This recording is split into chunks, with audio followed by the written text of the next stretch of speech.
অনেকের ডাউট থাকে যে আমার টিউমার অপারেশন করার পরে আমার তো পেশেন্টের কথা বলছে না, চোখ মেলছে কিন্তু কথা বলছে না, বা ধরুন একদিকে হাত পা চলছে না। ইউজুয়ালি আমরা এগুলো অপারেশনের আগেই জানিয়ে দিই পেশেন্ট পার্টিকে যে এইটা টিউমারটা এমন একটা জায়গাতে হয়েছে যেখানে একদিকের হাত পা না চলতে পারে, কথা না বলতে পারে।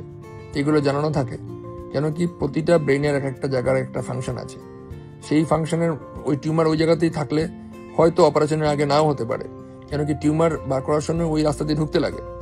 তখন ওই কাটার জন্য অনেক সময় পেশেন্টের একদিক প্যারালাইসিস হতে পারে, কথা বলতে না পারতে পারে, কিন্তু তবুও ঠিক করতে লাগে, কারণ পেশেন্টের প্রাণ বেশি ইম্পর্টেন্ট, প্রাণ বাঁচানোটা বেশি ইম্পর্টেন্ট।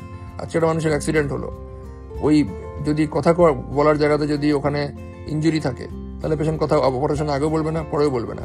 কিন্তু অপারেশনের পরে ফিজিওথেরাপি করে বা স্পিচ থেরাপি করে পেশেন্ট আস্তে আস্তে ইমপ্রুভ হয়ে যায়, এবং বেশিরভাগ ক্ষেত্রেই চলে আসে সেটা। কেন কি ব্রেনের মধ্যে প্লাস্টিসিটি থাকে, ব্রেনের অন্যান্য জায়গার ব্রেনগুলো ওই ফাংশনটা আস্তে আস্তে নেওয়া শুরু করে।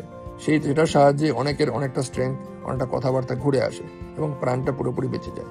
তাই জন্য সেটার সঠিক ট্রিটমেন্ট আগে থেকে বুঝে নেওয়া দরকার যে কি আউটকাম হতে পারে, এবং বেশিরভাগ ক্ষেত্রেই ভালো আউটকাম হয়।